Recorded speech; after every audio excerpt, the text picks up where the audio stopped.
My guest today on Bill's Coffee podcast is Tom Flanagan.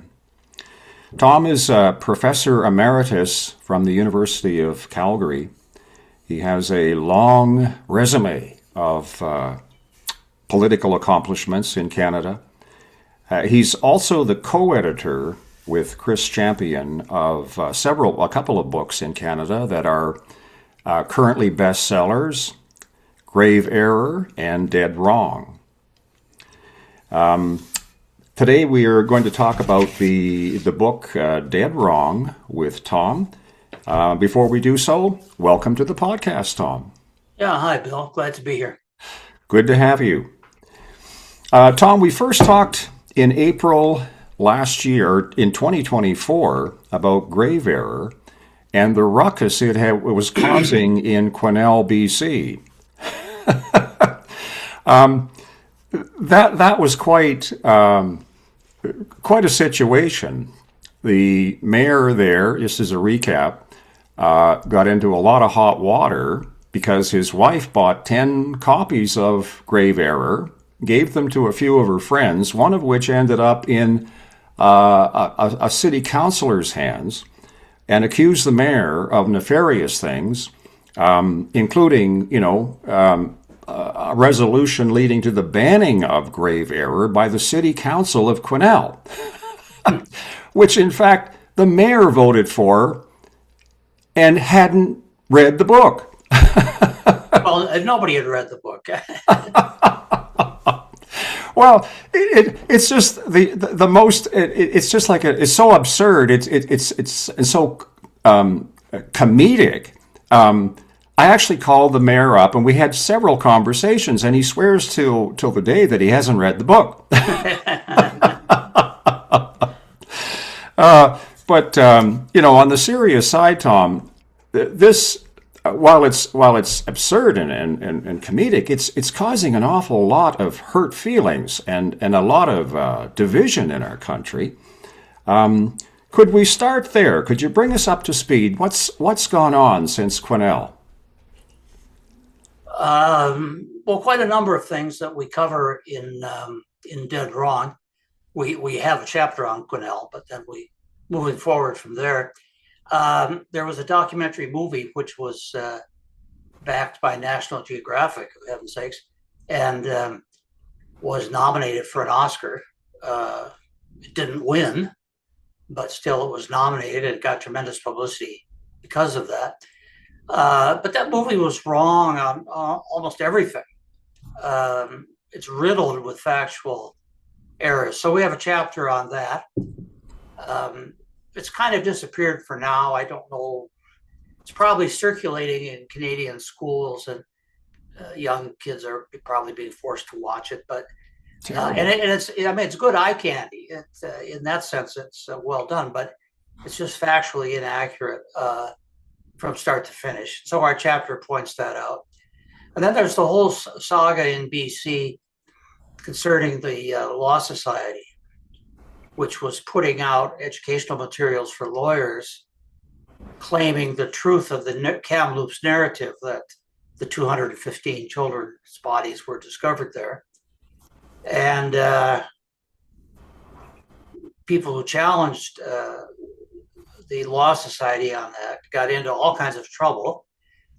Litigation was threatened against them. And in the case of the legislature, it actually led to the expulsion of a couple of members and the creation of a new political party.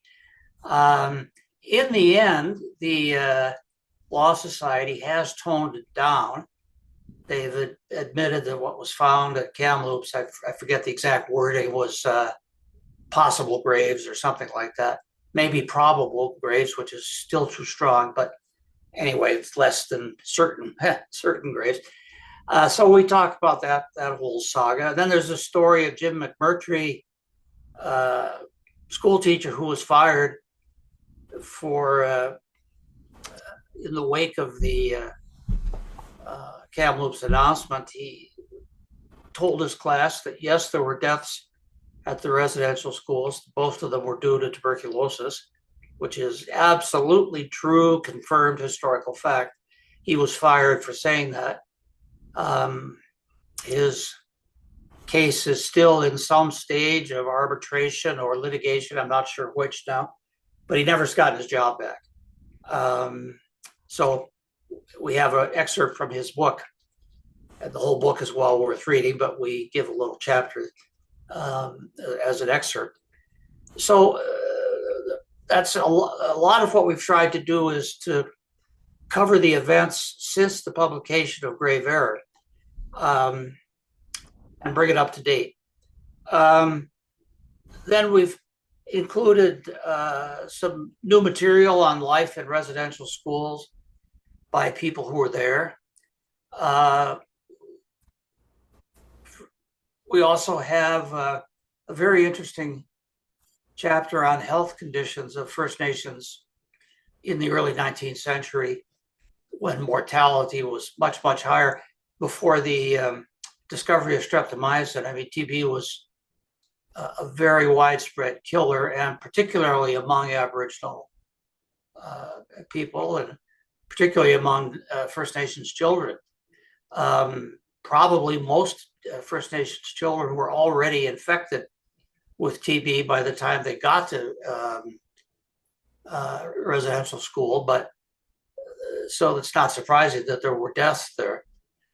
They probably got better treatment at the school than they would have in their cabin or teepee at home.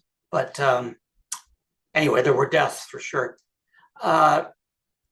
We have, I think is a very interesting chapter on the Edmonton Indian Hospital. There were, as you may or may not know, there was a chain of about 30 Indian hospitals set up in the 20th century. At this time, there was no federal national healthcare provision, and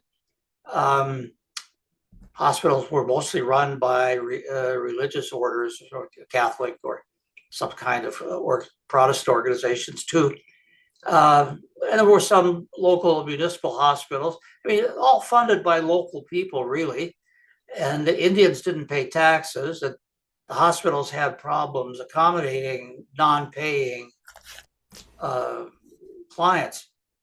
But they did their best, and the hospitals have taken a lot of criticism and were actually sued. But this article is by a doctor who worked at the Edmonton Hospital for many years, and from his description, the medical care available there was better than normal white children would have normally had. Now, what's the connection with Indian residential schools? Well, this hospital received a lot of kids from the Indian residential schools. There was one in Edmonton, and then there were others in northern Alberta, or indeed more widely. Kids who were, really sick were transferred there from the schools. Some died, some were saved. But he shows that the care they received there was first rate for the time. Mm-hmm. Today it looks primitive, of course, but what was available in the 1920s. And this is a common thing that I've noticed with a lot of the advocates for all of this genocide narrative, Tom, is a lot of the thinking is from a presentism viewpoint. Like they look at the past in the context of today. Yes. Yeah. Absolutely. Yeah. And this applies to many, many issues. Another one would be the use of corporal punishment in the schools. It seems very harsh by modern standards. And in some cases, it did get out of hand. There are records of employees of residential schools being fired. Yes. For being too harsh on students. So, sadly, there were excesses, and this, I mean, I personally relate to this, Tom, as I'm an older man. Yeah. But my recollections of my elementary schooling in Canada, in a like an urban Canadian town, was very much like the corporal punishment administered in the Indian residential schools. Our principal was the official kind of authoritarian, and children were sent to his classroom, and they were literally strapped outside his door regularly. Mm-hmm. And the wailing and the screaming from the children in our school could be heard by all the other children in the classes. And I believe it was intentionally meant to exert discipline and, authority in the school. The context of this corporal punishment is completely misconstrued, in my opinion. Although the one thing that I do take note of, this is kind of Victorian era, and this is kind of mainstream in European culture, or colonial culture, if you will, and not a practice traditionally known to the Aboriginal peoples. Am I thinking correctly on that? Um, well, first of all, they didn't have formal education, so they didn't have schools. Uh, they didn't use the strap. They didn't punish their children in that way. Yes, that's what I'm getting at. Yeah, like the form of family or community punishment. It was more. Was it not more of a shaming type of? I think I think so. Yeah, I think so. I mean, I wasn't there. I'm not an expert on that, but Yeah, that's my understanding. Yeah. yeah. So this was different. And parents, we've got records of parents sometimes complaining about the corporal punishment, and it sometimes got very bad. Not just the strap, but there's records of children being whipped, Yes. uh, probably with a horse whip. I'm not sure, a riding crop, but I don't know exactly. Um, that was done mainly when kids ran away and were brought back. Mhm. Um, So and all over the top. I mean, it was just far too abusive. Yes. yeah, but from the point of view of the schools, uh, running away was an extremely serious thing because kids died. Yeah. Um, they were out there, Canada's dangerous weather, and so they were worried about the children dying when they ran away. So they thought, we got to really teach them a lesson. Yeah. Today we're horrified by that, but it was a different time. So, and I Yes, and remember, I mean, and understandably so. I mean, these were excesses that should have been dealt with by the administration of the schools, and so they should be. And if they weren't, that was negligence, absolutely. But again, the context, it's so important. And these are, these are not widespread cases, to my knowledge. They're more isolated, anecdotal, and they don't provide the background or evidence for a genocide accusation. That's no, absurd. no, no. And there were isolated cases of sexual abuse, which was not acceptable at any time. Yeah. But a lot of that is traceable actually to Indigenous employees in the school rather than to the missionaries. Um, Missionaries, there were a few cases of missionaries committing sexual offenses, Yeah. but considering that the schools um, labored for over a century and there were 143 of them, actually very, very few. Well, Um, again, getting into the weeds a little bit on this, I've kind of dug into it since our last chat. The actual prosecutions was under 100, about 50 or so staff members that were actually accused and charged and prosecuted for sexual abuse. And many of those were dorm supervisors. They weren't clergy. I think only a handful of clergy, a few priests and a couple of nuns were actually convicted of, was it sexual abuse, Tom? yeah, yeah. I mean, there were cases. There was the chaplain at the Edmonton Indian Residential School was uh, quietly convicted of uh, abusing boys, and he Hmm. was sent to a mental institution uh, for a few months, and then he was transferred back to Eastern Canada and resumed his duties as a United Church minister. The priest at the St. Joseph School in British Columbia um, fathered an illegitimate child, but the girl was no longer a student, But I think he was also playing with students to some extent. Um, he became a bishop before this was found out. Mhm. He was not, in the end, he wasn't convicted of anything, but he admitted that yes, he had done this. So there are a few isolated cases, but and then it was more common among, as you say, dorm supervisors and Mhm. that sort of person. And yet, the like the narrative in the media that's curated is this sense that this sexual abuse by staff and particularly clerics was widespread. Yeah, It's so misleading and so inaccurate. that was kicked off by Phil Fontaine being interviewed by Barbara Frum in what was that? 1990. Yeah. Today, the head of the Assembly of Manitoba Chiefs called for an inquiry into one of the rawest wounds of Native history. Residential schools were operated mainly by churches. The first was established in the late 1800s. Most were phased out by the 1960s. But they've left a legacy of pain and humiliation that haunts Native people to this day. In a moment, we will show you a report on the history of these schools. But first, we're joined from Winnipeg by Chief Phil Fontaine, the man calling for that inquiry. Chief Fontaine, what information did you bring to the church authorities you met with in Winnipeg today?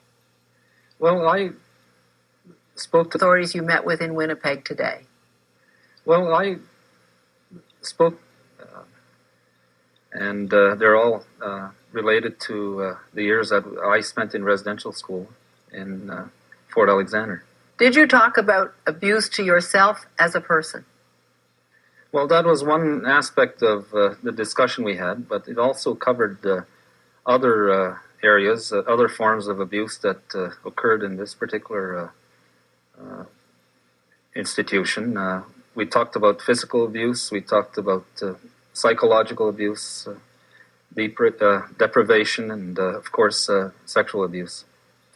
What form of abuse were you talking about in your own case? Well, that's something that's, as you well understand, incredibly delicate, sensitive, and very, very much a private matter. And I just wanted to determine if the church would be prepared to address the issue of abuse in residential schools. And I'm quite satisfied with the response that I had from the two church officials that we met with today. And they understand that what I had to speak about is based on personal knowledge. And so I heard you say in an earlier interview today that often the abuse was administered in groups. What was the nature of that abuse?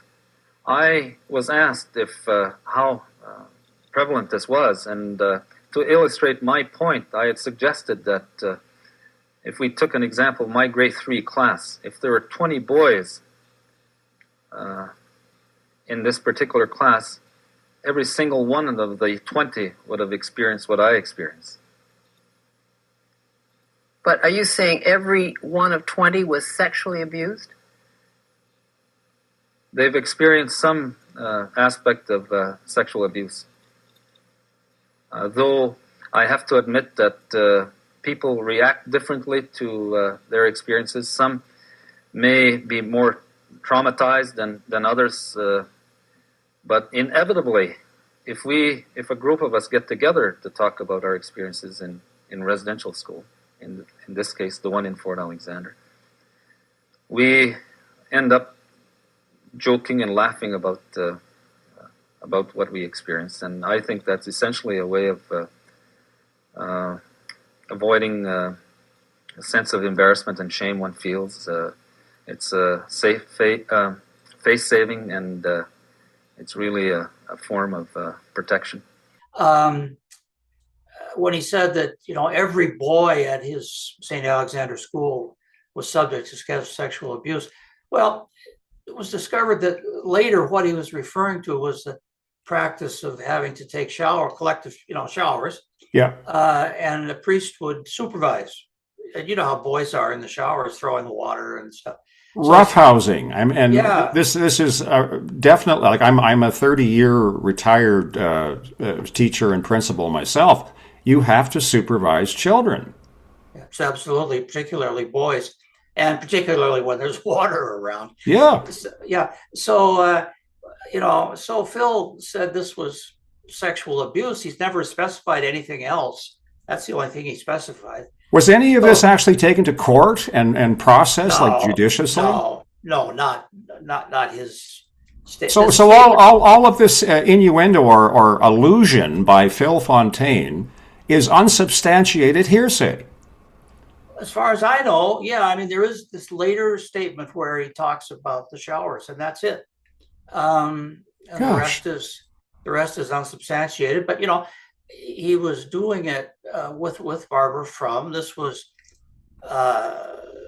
like being in Mecca for Protestants or in Rome for Catholics. I mean, this for CBC followers. She was a big deal. I mean, she's a Canadian icon from my recollections, Tom. Yeah, and she was a good interviewer. Yeah. So that just took off and was never repudiated. Did she ever drill down and actually try to pin him on it? Like, No, not in that interview, and nowhere else as far as I know.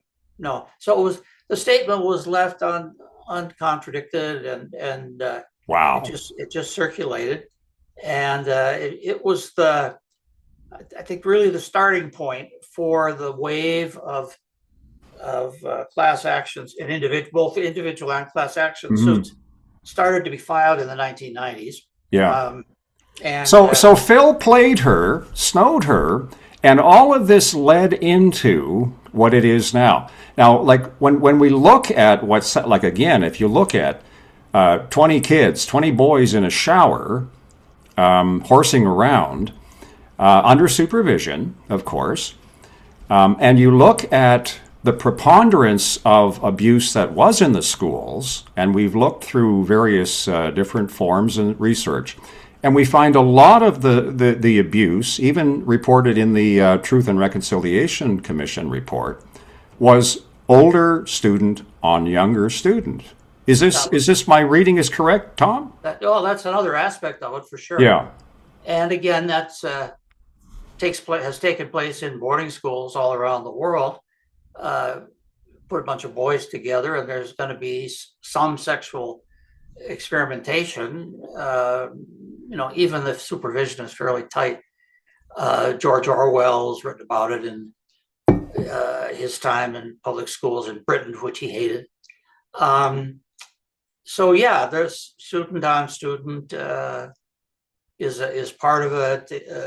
Indigenous adults working there, missionaries in smaller numbers.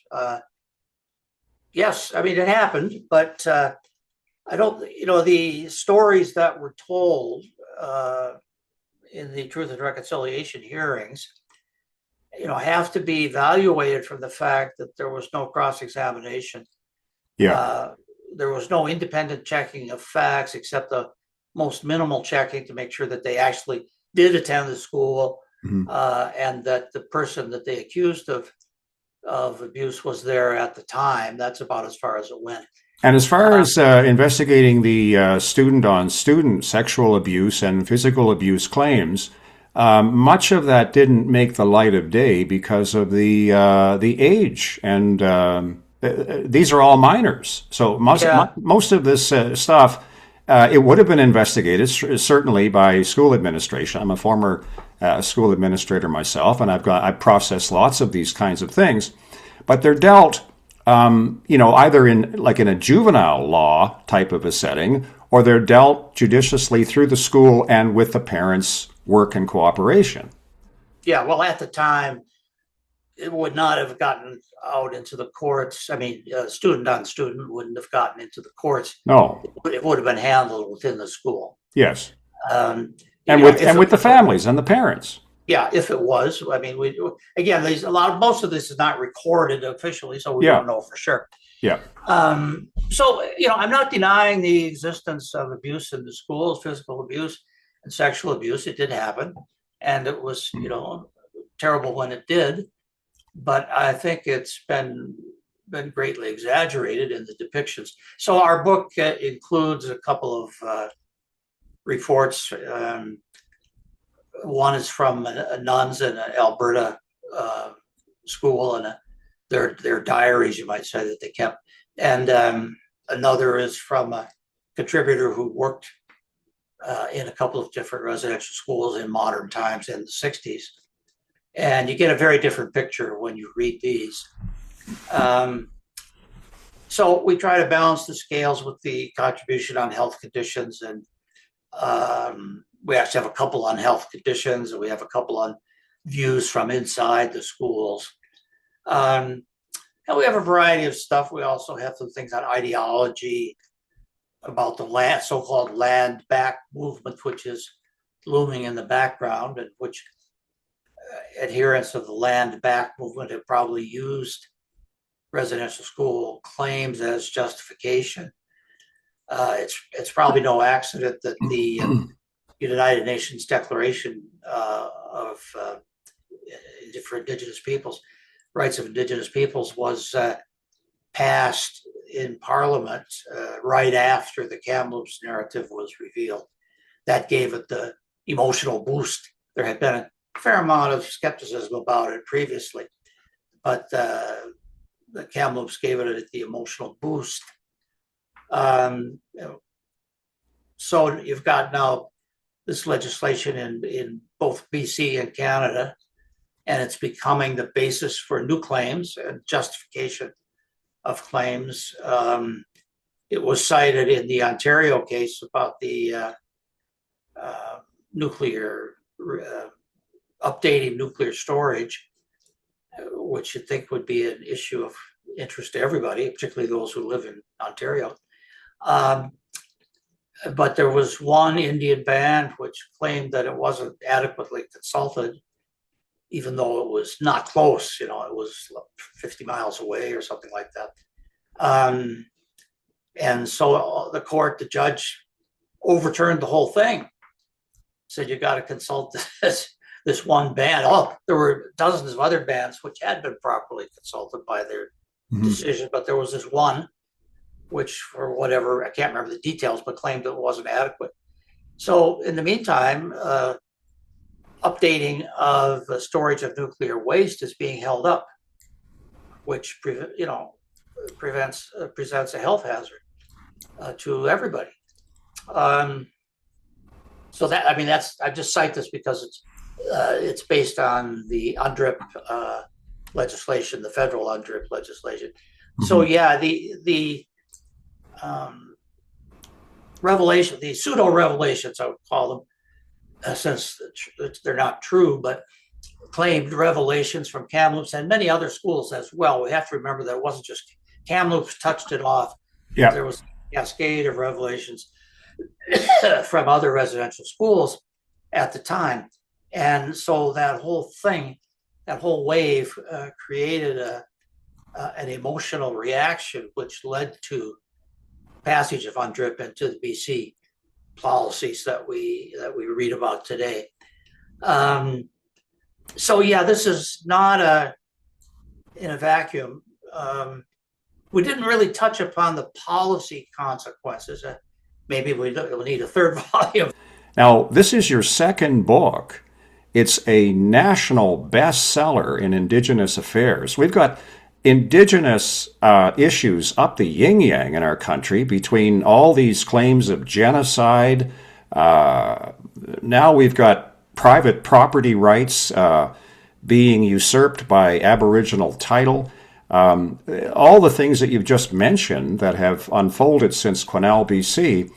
What's your take on why our CBC, CTV, Global, and all the others aren't just basically picking up on dead wrong and running with all this stuff? Yeah, there's a kind of a consensus in the establishment media, and by that I mean CBC, CTV, Global TV, Globe and Mail, Toronto Star, and the subordinate newspapers that those companies own. There's kind of a consensus that our books are simply dead wrong, and they're not worth discussing. So, but you think they might do stories on how well they're selling, and what kind of effect they're having. So it goes beyond just thinking that they're wrong, because media cover lots of things that they think are wrong, but they cover it because it seems to be having an impact. So I think there's a decision at various levels to leave our books alone. We describe how in the Quinnell episode, the book Grave Error did get mentioned, but there was a CBC reporter on the spot who extensively interviewed all kinds of Native people there, but and mentioned our book, but didn't bother to get any firsthand commentary from the editors or from any of the authors, contributors to the book, even though Francis Whittleson was there, physically there.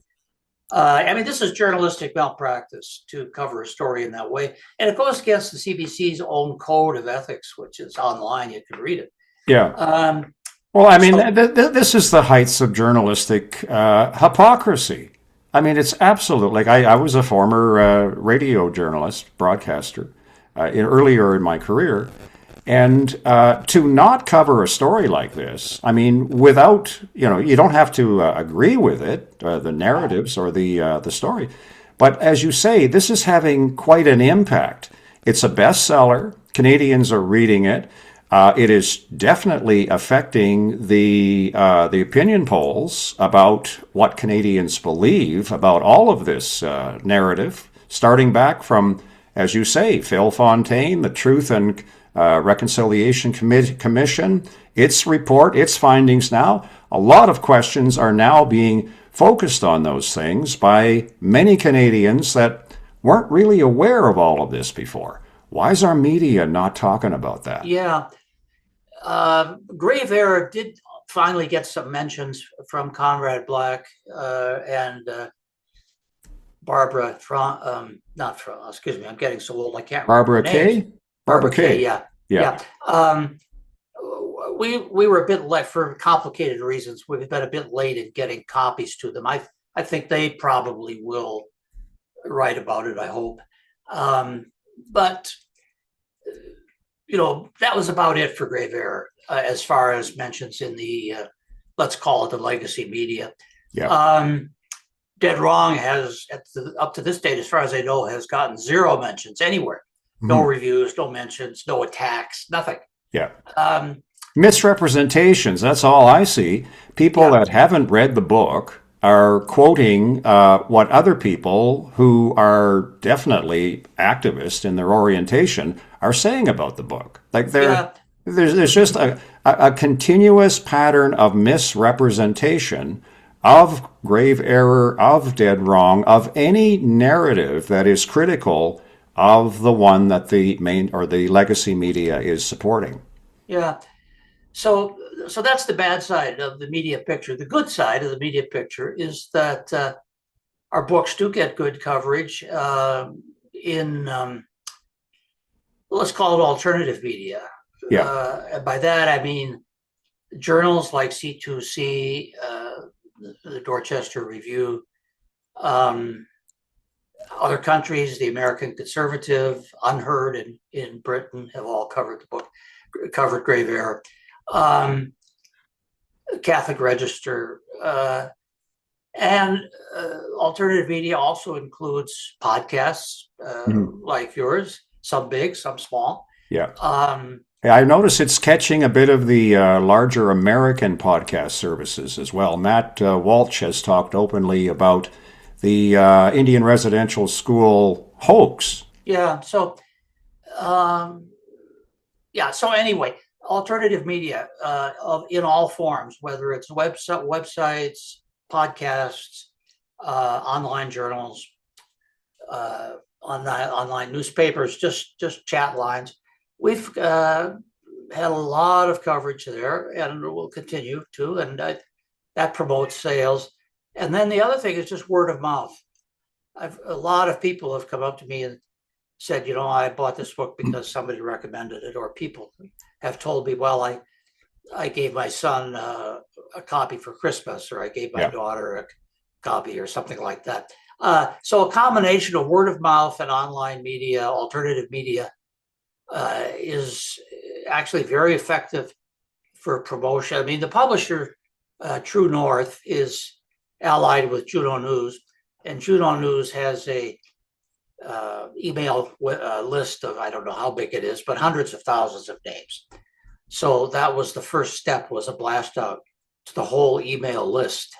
I mean, that's a lot of very effective free advertising. Yes, yeah. To launch your book. Yeah. And so a lot of books published by conventional publishers are still using the older techniques of paid advertising and author tours, but I don't think either of those are as effective as they used to be. Mm-hmm. So I'm very happy with what we've been able to achieve with word of mouth and alternative media. I'd like the mainstream media too, mm-hmm. if they would cover it, but I think what we're getting is enough for very good sales. Before we go, anything you want to add or say? No, I mean, we've covered a lot of ground, and I'm glad that you're doing what you do. You're doing your part to hold back the floodgates. Well, I envisioned my retirement, a little quiet out in the country, fishing, hunting, some golf. Yeah. I had no idea retiring in 2015 that all this stuff would explode like it has had. But it's all a bit of a mystery how things unfold. And meeting you and all the others that I've had the opportunity to do has been it's been quite a lovely journey, and I appreciate it. As a former, we're both teachers, we're both kind of, I think, from the same school in that way. I'm kind of driven by a sense of wanting to inform and to teach. It's not that I'm trying to push my beliefs or my ideas, but just trying to present information and trying to present different perspectives and allow people to make up their own mind.